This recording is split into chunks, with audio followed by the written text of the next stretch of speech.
Hi, welcome to Inside the Market. My name is David Jacobson, and you're watching the PCARMARKET Live YouTube channel. PCARMARKET Live is also available on Spotify and soon to be, if not already, Apple Podcast. PCARMARKET, subscribe to our YouTube channel so you can check out all of our episodes and these Inside the Market segments, which are very informative. It was designed to really bring you inside the market, talk about what's sold, why, some great information about the auctions, and really inside the actual Porsche marketplace to keep you up to date. So we're going to answer some questions also about the auctions, Deal Tank, things that are really important about our platform that you want to know. Today we have our very own, once again, Jim Barry, our Senior VP. Hey, Jim. Good morning. And we have a special guest today. We have Tom Papadopoulos. Some of you know him as Tom Pop. He is from Autosport Design. He's an experienced race car driver. He is a very seasoned auction expert, as well as a collector and a real car lover. Been around for many, many years with great insight to the market. So welcome, Tom. Nice to be here. Yeah. So here we are. We're going to start off with a 1962 Porsche 356B Carmen Coupe. Ironically, this car was won by someone locally who had the car dropped off at PCARMARKET headquarters here, so he wants the car just a little once over, so we're excited to see this. And we'll talk a little bit about the market on 356s, but I wanted to talk about this car right off the bat. And, Jim warned me. He says, I spend a little too much time talking about photos, and I'm going to really be brief, but everyone knows that all you have are pictures and words. So I will stop there with that. This car happened to have had some nice photos. Black has a lot of reflection, but nice job on that. And I'm going to stop over there with the photos. But again, nice job, and it presented itself very well. Numbers matching car, honest car, great presence. I mean, the black with it brings me right back to like a Max Hoffman showroom. It's got a real authentic, beautiful look to it. And it was a responsive seller. And the auction went well. I had a conversation with somebody that we know well, Don Ahern. Sure. Don, we were in LA. The last trip we took was at the Lit Show, and we were talking about the values of these cars, and it was really interesting. We were talking about what is a nice 356 worth today, and it seems that we've all come down to a nice car, not a concourse restoration, not something that's in need, but really the new world order on these is in the 60s. Tom, what are your thoughts about that? I agree. I think it's cheap money for a very, very nice vintage car. I think the only thing you must look out for is the pans, and these cars were very, very inexpensive at one point, and I think people learned how to weld on them while trying to repair them. So there's a lot of mediocre cars out there, but I agree. If you find a proper, no-nonsense driver, or quote-unquote driver that doesn't need a whole hell of a lot, may have a couple of issues here and there, but is meant to be used, it is in the 60s and 70s. Yeah, and you know what? You bring up a very good point, because when you look at these cars and what they cost and what people could have done to them very easily back then, there are probably some cars that can look nice, that have some stories. You got to be careful with 356s. I think that's called lipstick on a pig. Yeah, that is the ultimate example of lipstick on a pig. We even said that before. We were talking about that downstairs. So that's very good advice. I mean, when you're buying a 356, ask questions. I think that you really need to understand what you're buying, because as the prices come down and become more palatable and affordable for a new group of people, they may be less educated, right? And that's where trouble starts. I think you're right, and I agree. I think we discussed, as far as condition and price, sometimes you might spend another $10,000-15,000 within the same market platform for B or C. Yeah. And truthfully, you got to look at how much it costs to restore a car. Yeah. Because even for $50,000, $60,000, $70,000, if it's a great car, it's a lot of car for the money, which, regardless of what era we're in, will cost at least $200,000 or more to do a rotisserie restoration. Yeah, which makes these really an unbelievable value right now. And so much fun. And so much fun. I mean, 60 horsepower, 90 horsepower if you get a Super 90. These cars, it's funny because a collector friend of mine, we talking about momentum driving. It's more about momentum. These cars are this is the ultimate example of you do not need to go fast. You need to bring your car close to its limits to be able to enjoy it. And Jim, you've driven these. I know you're more of the modern, not modern, but more of 993s, maybe the end of the air cooleds. But so what do you think about the way this auction went and these cars? Yeah, well, Tom's really the one I deflect to on that, because he knows these cars. He's been dealing with them for a long time. But this price is very attractive because of what he said. You know, you'd almost be better off overpaying for one that doesn't need work than to spend 70 grand on a car that has to be all redone, because then you just threw your money away. It's almost like you have to get it for free if it needs to be totally redone at this point. It's a learning experience. Yeah. It really is. And The bang for the buck is all there for 356. I mean, my wife swears that if I have a crappy day at work or anywhere else, all the cars that I've owned and or driven, if I get in my 356, there's a smile on my face, and I come home and I'm a nicer person. I don't believe that, but no. Listen, I could not agree more. It's charming. It brings you back. It transports you. You don't want to drive fast. It's no stress. You have to shift slowly for it to engage and actually work correctly. You need to slow your life down. You also have to look at where we live. Well, and where other people live. Yeah. I mean, it depends on the region. I mean, I've always found it very hard to drive supercars around New York and Long Island. Oh my goodness! We talked about this on another episode. When a friend comes in here with a new Lamborghini, and I don't go for rides because it doesn't thrill me in those. But when you go from light to light, 0 to 40, 50 miles an hour in half a second, and then you look and say, "This is what? What's the purpose of this? What's the fun of this?" So I completely agree. I think a lot of the new cars. I mean, we're getting off topic of 356s, but a lot of the new cars are just too powerful to enjoy. Yeah, there's no doubt. But even the Carrera GT, and again, we can go crazy, is even that car I drive, it's more frustrating than it's worth. But that's the best car in the world. It is the best car in the world, but you need some type of road. Anytime it's very frustrating. 100%. I mean, you spoke about being a passenger. I do not need to be a passenger in one of those. Whether I'm selling it, own it, it's irrelevant anymore. It's like going out of the pits at Daytona on cold slicks, no matter where you are, until it's up to operating temperature. And all these guys have, let's just say the testosterone overcomes the traction control some days. Yeah, that's frightening. Yeah. It's frightening. I remember the first day I had the car, I took it out, and it kind of lost its grip, and I had immediate respect for it.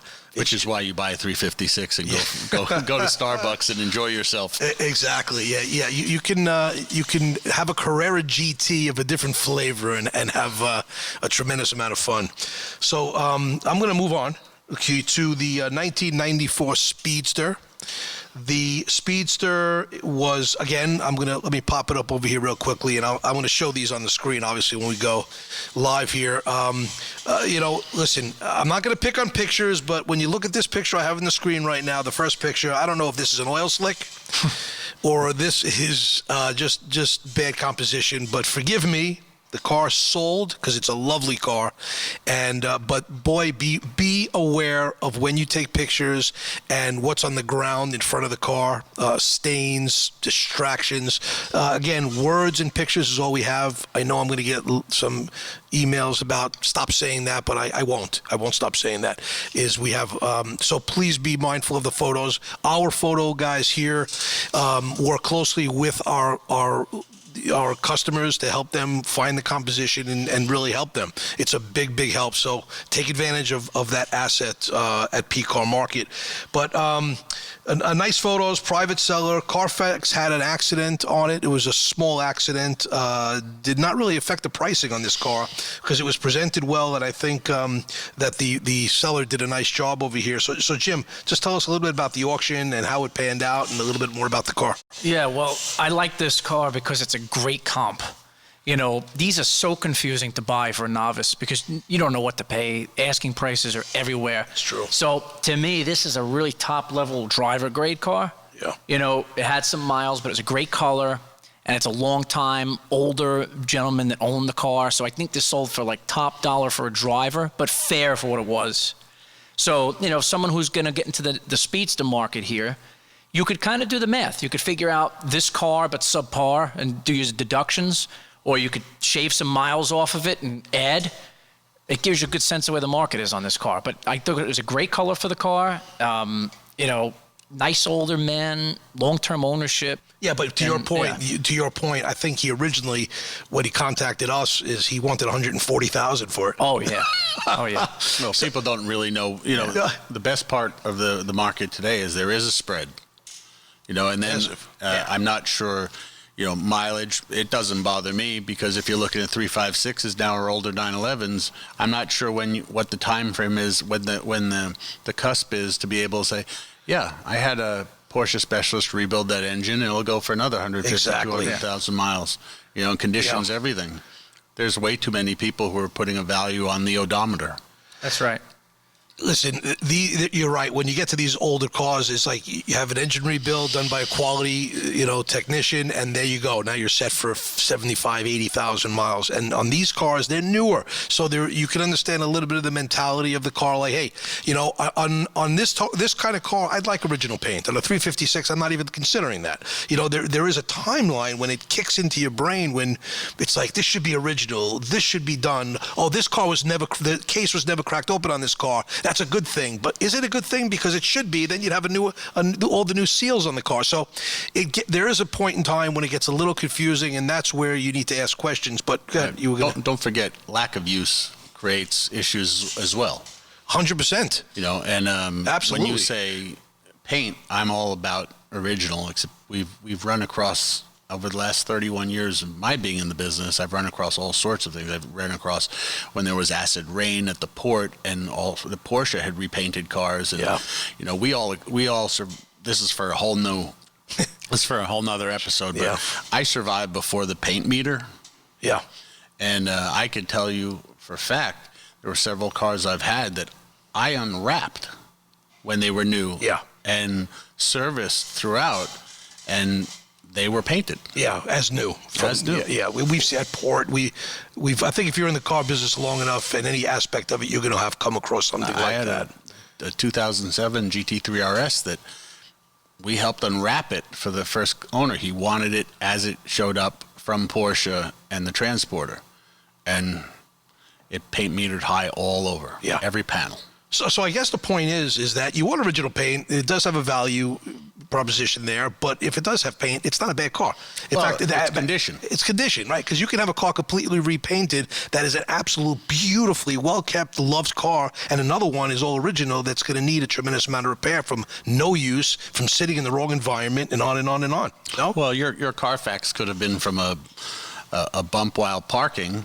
And as long as you have the car inspected, as long as it wasn't rolled over 16 times or driven over by a dump truck, I guess you're all right. Yes, and Jim, this is your sweet spot, because we deal with this all the time. We deal with it all the time. Yeah. Carfax, and I'll say it publicly because it'll give me some satisfaction. They really do a lot more harm than good sometimes, because I've seen perfect cars that have a blemish. I've seen cars that everything that could have happened to it happened, and then some, and it's clean.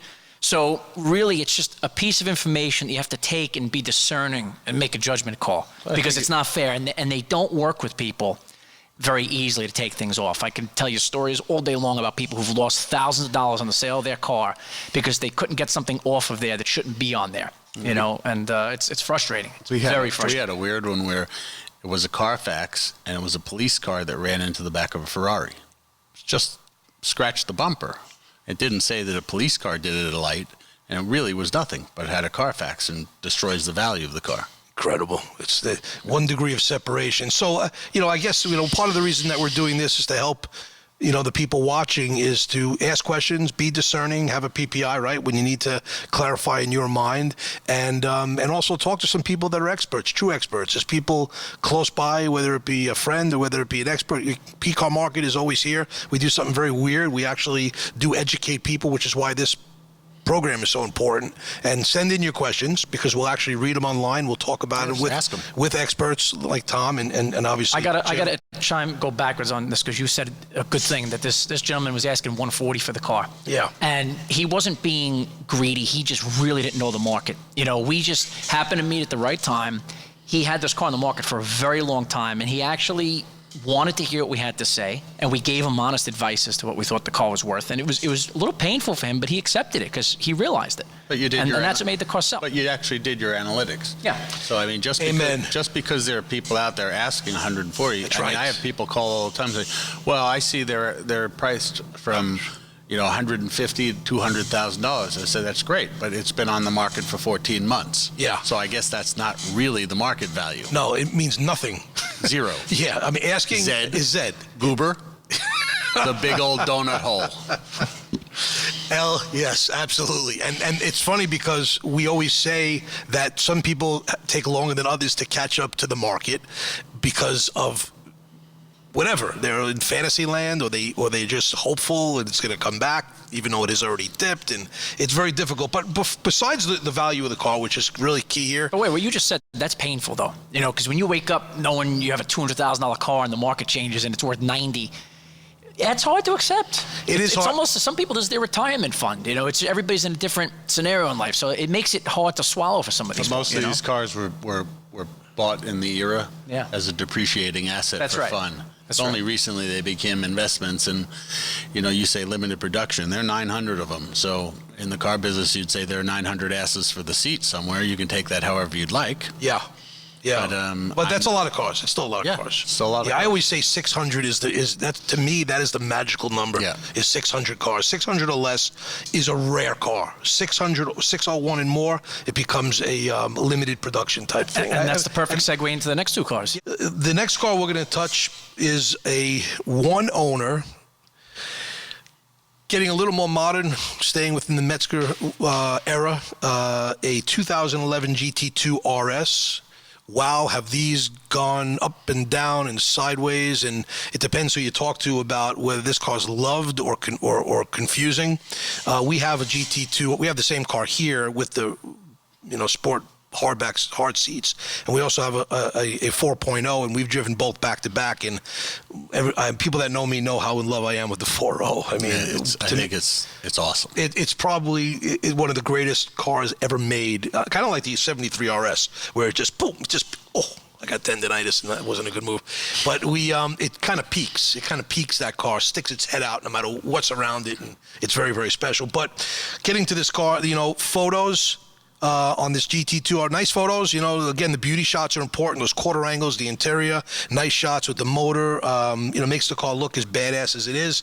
No carbon buckets on this one. 4,300 miles, no track.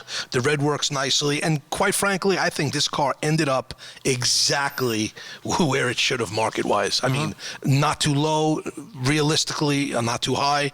And Jim, I'll just start with you on this one, because we've been involved with these the last couple of years. And I'll add, it was a fun sale because I got to deal with the buyer, who was a nice guy, deserving guy. He really wanted to add this to his collection. Oh, nice. And so I couldn't have gone to a better person. But yeah, these are tricky, and that's why we're talking about these here, because these cars, they fluctuate within 100 grand of each other online. People don't know what to look for.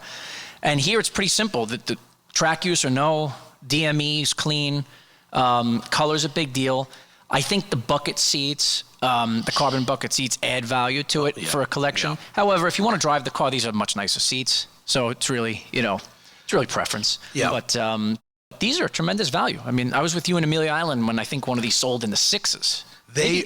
Listen, there's no secret here. Yeah. These are an absolute incredible value. Mm-hmm. The last manual RS, Metzger motor, the end of an era. To me, this car is one that our kids will be putting in a museum, and people will be paying to see it. Yeah, correct me if I'm wrong. That's how special this is the fastest road-going manual transmission 911 they've made. Right? It's a lot of car. It's a lot of horsepower. And you've got to harness it. You got to harness it. And you know what? There's a whole conversation about driving this car. Come on, a rear-wheel drive monster beast like this, you got to really know what you're doing. I will say, to bring up one more, the DME reports. Yeah. I mean, there isn't, and tracking it. If the car's maintained in the old days, we had people who'd pour money into their track cars and use them with the purpose they were meant.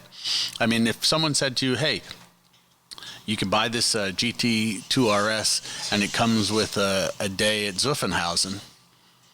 Yeah. You wouldn't take them up on it? Yeah, and take it on the track. And I look at these DME reports as well. I mean, the motor is meant to do what it's intended to do. That's right. And, for instance, some of the over revs that you get on a 4-liter because of the lighter flywheel, it's really hard.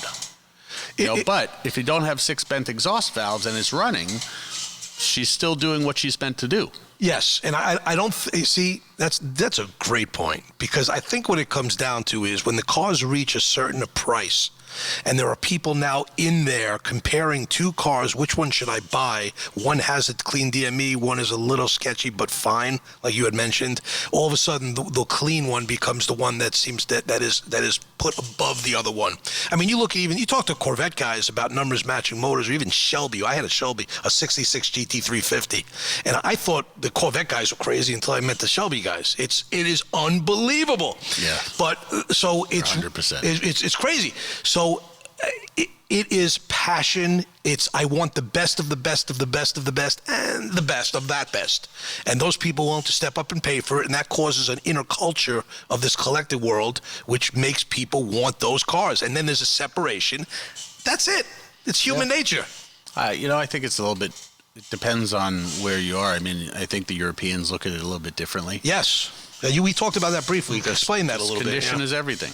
It's condition. It's just condition. Yeah. I mean, the car was meant to be used, and it's not. If it's, we used to look at it and say, or I used to look at it and say, a really tight car that's been maintained well with a motor that was broken in really well, and a loose motor and a tight car, and that car was fast. Yes, loose motor. And if you build an engine and it runs for the first 10 minutes, it's probably going to run for a good long while. If it wasn't prepared or built properly, it's probably going to blow up within the first 10 minutes. Right. It's kind of sad, though. It's kind of sad. What you're saying is that these cars, the intended use of these cars should almost make it worth more. Hey, imagine a day when you say, this car was tracked. It's proven. It's been out there, man. It's a car I want to own. That's kind of how the old cars are, right? If you look at the old cars, though, if you had a Porsche or a Ferrari or something special, a Ford GT that slid over on its roof past the start-finish line at Le Mans with Phil Hill driving on fire, it's worth more. It's crazy. Yeah, it really is. Crazy. It's crazy world. You know what he's saying is really just the difference between what people talk about online and the real world. There are two different worlds there. There really are. This DME stuff, well, look, you got to look at what you're doing. You're buying a $400,000 car, do some due diligence. But what Tom is saying is, I think people get caught up in the chatter. They think they put a lot more importance on something that's important, but not as important as they're making it. And that's it. And then it starts a way of thinking which creates its own culture and breeds itself. There's no doubt. It's humans doing their thing, and it is what it is. It's actually Porsche humans doing their thing. Porsche humans? Is that? It's like a hybrid? It's a little more intense. Oh, yes. Yeah. Until you get to the other manufacturers and you realize how nuts everyone is. Yeah. Okay, I was big into other makes, not quite like I am with Porsche, but my head's spun. They're all nuts. You're seasoned, and you've also come full circle to know exactly what you like in your garage. Yeah. I like to drive and not have to go straight and not be able to turn, which is why I got rid of some. I'm going to be careful. I want to get letters and nasty comments. So we'll stick on our topic here. Well, there are a lot of these cars that look way better in photographs than they do on the road. Not most Porsches. They stand up to what they were meant to do, and they're a driver's car. Yeah. But there are a lot of other cars that look great and never should have left their country of origin. Yeah, I remember, Tom, 7 or 8 or 9 years ago, I walked into your place, and there was a 250 in the showroom. And, come on, it was one of the most beautiful cars ever made. And you looked at me and you said, have you ever driven one of these? It is true. It was actually... Do you remember that? Yes. And it's like the looks, the way things really drive, the fantasy of the way you think they're supposed to drive. It's like sometimes you don't want to meet your heroes. You know what I mean? It's funny because that was a prototype to what became the 250 Tour de France and then later the 250 short wheelbase. Yeah. And you could see the differences when you get to a 250 short wheelbase. I mean, that's a drive. That's awesome. Yeah, different. But the earlier, you could see the lineage coming forth and saying, this one's kind of cool, but maybe at 10/10 if you really had the balls to drive home the Mille Miglia. But it didn't really do anything great other than sound wonderful and go fast. Yeah. But I will tell you something else. In there is a culture I like. We talk about this often. I'd like that car. I'd like the way a 356 shifts. When I remember I had an early 911. I'm sorry, I was going to buy an early 911. I don't know, it was a 69-ish. And the guy said to me, he goes, yeah, you know how these, have you driven one before? You know how these things shift? And I had a 356. It had a 901. It had a 901. And I was like, I love it. And he was warning me.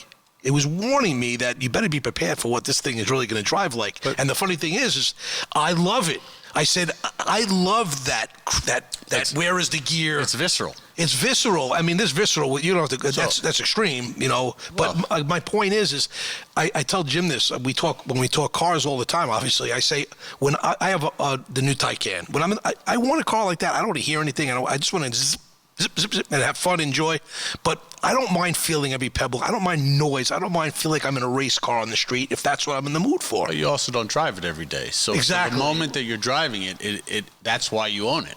That's right. It speaks to you. It's that's the experience I'm looking for. So when somebody says, "Oh man, that's a horrible driving car," compared to what? You know, like you know what I'm saying? We're also a little jaded. I mean, we've all had the ability to be behind the wheel of some really cool cars and make the comparison, which you can't really make online. Oh, and I'm going to show that video when I saw you on the LIE that day. I'm going to show that video. Here it is. Here's Tom on the Long Island Expressway. Yes. Having no idea who was pulling up next to him. See, that I will say that as far as I've raced a ton of cars, and Porsches were by far the best and the most fun. Yeah. What the heck was that again? That was a 1934 Aston Martin pre-war car that my kids thought was chitty bang bang growing up. And to me, it's a 4-person Harley. But if you're talking about visceral, it's got a crash box. It goes pretty quickly, doesn't stop as well as it goes. Yeah. But it is visceral. But I don't want to drive it every day. Yeah, it's not every day you see somebody driving some chitty bang bang next to trailer trucks on the LIE. It was pretty going funny. 90 miles. It was pretty funny when you rolled down the window. Yeah, but you know what? We love these things, and that's why I got a big kick out of it when I saw you there.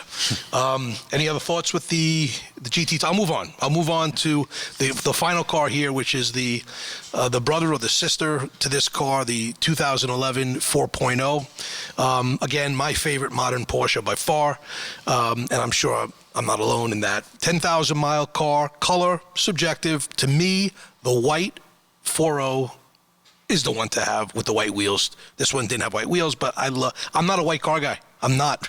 I'm a silver. GT silver is my favorite color. I just love silvers and reds, interiors. And this car in white just really, to me, is perfect. I don't know why. I've seen them in black, seen them in silver, and they're beautiful, and they're more rare, okay? So it's all subjective, right? Color is subjective. But are the white cars more desirable, even though they made more of them? And painted wheels. This one had the bucket seats. So, Jim, how did this one go according to you? The same seller, by the way. Yeah. About right to me, because we did have another 4.0 sometime during the COVID-19 quarantine, but it was in another country. It was in Canada, I believe. So, you're always going to take a little bit of a haircut on the price. And the exchange was very in favor of the Canadian seller at that point. So it was a Canada car. And that sold in the very low threes. So I expected this to be somewhere between 325 and 350, which is pretty much exactly where it landed. How many miles did it have? It had 10, I believe, right? 10,000 miles. Yeah. So it wasn't like a low mile car, but it wasn't obviously high mileage. Yeah. So Tom, what are your thoughts on this? I think if the standard GT3 RS rather than the 4-liter in 2007, 8, and 2011 is the 1973 RS of the modern era. Yep. This is the RS lightweight. Yeah, no doubt. And it is probably the best street car. Yeah, so we share that. Yeah, the it passion just does nothing wrong, and it's limited production, and it's destined to be one of the greatest Porsches. Yeah, it is, and I believe that, and usually you could bring a car up and build it up so much that when somebody drives it, it may fall short of how big you hyped it up. This car, like the 73 RS to me, I don't care what you say about it. When somebody gets behind the wheel and drives this car, they're going to be in awe. Right? It's something people say, I can get a 911S, and doesn't it feel like a 911 RS? And no, it doesn't.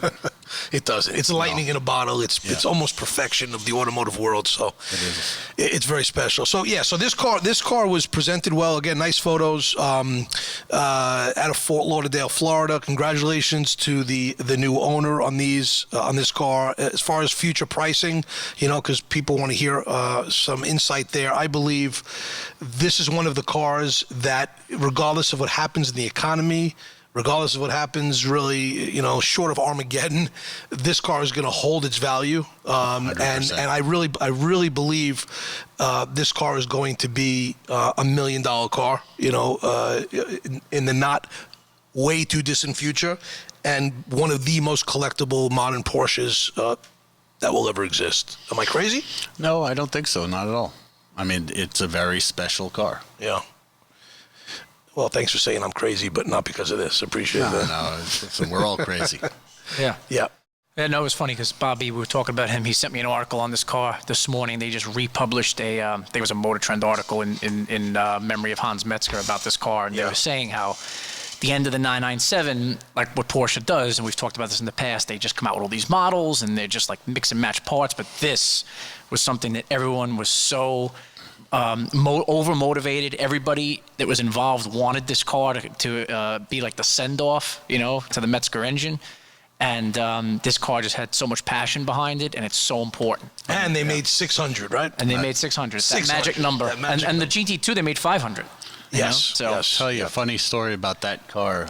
I bought from a good friend of mine in L.A., and before COVID, we met in I think it was 2019 in Scottsdale, and I thought, as a New Yorker, I need a vacation. I need to get out of here. I need like a radio and a car, and I drove from LA to Scottsdale in this 4-liter. Wow! And it was just in its zone, and in the middle of the desert. My wife calls me because we had the whole families on this Life 360 app, and she goes, "You having a good time? You enjoying yourself? A little peace and quiet?" Says, "You're doing 140. So, yeah, but out here, there's no one here. Yeah. And if I run off the road, the buzzards will eat me before you find anything." That's right. But it was in its zone. I mean, it was just happy. Yeah. And you think, wow, this is my Autobahn. Can I tell you something? That I can just imagine the glorious. How long did it take you? Not long. Well, how long? I don't really remember. An hour, 3 hours, 10 hours? It was about 3 hours. 3 hours. 3 hours. It was. Oh my It was goodness. a great ride, and it was as good around L.A. as it was on the highway. Yeah, incredible. We can never stop talking about the accolades And that car. And the value, though, I think will always, on both of these cars that are limited production. There are so many GT3s these days. Yeah. From Tourings to RSs to manual to paddle shift or PDK. I think it's always going to piggyback on the ones that were more mass produced and hold its value. Yeah. So it's a great investment. Yeah, and there's no doubt. So just real briefly, we those are the cars that we're going to go into a quick moment here to talk about a question that Neil from Scottsdale, Arizona, it's so funny, happened to have asked. And Tom, you're here, so we'll do this. Is looking to buy a collectible European sports car for around $100,000. What is the perceived best value out there? And hope for appreciation. So here's not a guy who just wants to drive it, and he wants a $100,000 sports car, but he would like it to go up in value, or good chance of it going up in value. So we talk about Porsches, but other than Porsche, is there anything in the Ferrari world that may be like that, or Alfa, or? I think you have a chance of like Alfa Montreals at some point. I don't think they're going to skyrocket Fiat Dinos, because there's a big spread between mediocre and really great. And it does have a Ferrari V6, and it doesn't cost an arm and a leg like many other Ferraris. But it's a weird price point to look at for investment potential. Yeah, it is. It is, and there's also some obscure, strange cars that so even if there's an opportunity to make money there, but how about the enjoyment of the car? Listen, I'm not knocking. I owned a Dino, and it was okay. It's one of the most beautiful things I've ever let eyes on, and it's very quirky, and it was okay to drive to me. It wasn't a really great driving car, but when you go to the Dino version of it, it's not as beautiful, and you still have the, so it's Agreed. Yeah, so it's kind of like, I hate to say this, man, but you go right back to Porsche. I'd look. I think the best, because of the cost of restoration, are 356s. Yeah, And if you look for a B1600 Super, or a spread on a Speedster, because you can find one that's half the price of a numbers matching car. Yep. Or, and many of them were raced in their day and hot rodded and outlawed, or a 356 SC or something. And you if you have an electric sunroof from the factory, you might get that much more because there's so few of them. Yeah, so that's a good lead. I mean, we talked about it at the beginning of the show here. 356, you can buy one, a really nice coupe B for probably that range, and it could go up, and it surely is not going to slam down, and you'll get lots of fun. But if you need more performance, Jim, where do you go? Well, modern, there's we actually saved Neil here some money. He can get a nice Metzger turbo stick, 80, 90 grand. 100 would be the best one around nowadays. You know what I mean? Yeah. He could even get a non-S, like a really low mileage 993 coupe, 964 coupe. There's a lot of options. So you can go into SCs. You could probably the best SC in the world probably for around that money. You know what I mean? And that would be an investment grade car. So Neil, we have no problem spending your money. Yeah. We got a couple of suggestions for you, and those, by the way, talking about from the 356 to the Metzger Motors to even 996 GT3. Yeah. Right? Oh, yeah. 996 GT3. That's a whole other show. Put a little mileage on that car in the 100 grand range. You could throw in a 911 Turbo Look 491 package. An M491 coupe, or even a cabriolet. Beautiful. We just had a red one on there. They are gorgeous to look at. Wow. So they're keep an eye on P-Car Market, because we have some beautiful stuff on there right now. We have tons and tons of other stuff coming on there that will fit into that thought process. Neil, that was a great question. I'm going to kind of leave it there because I think we're way over our time over here. I want to again thank you, Jim, as usual. Always. And Tom, thanks for taking the time to come here. My pleasure. Thanks for having me. Yeah, it was really fun. We'll definitely do it again. You're not too far away, and there's a million things that we could talk about. This is part of the fun. Part of the fun, yeah, and sharing your expertise and your passion for just the whole hobby and business. So thank you all for watching Inside the Market, P-Car Market Live. Check us out. Subscribe to our YouTube channel, and check us out on Spotify as well. Thanks for watching.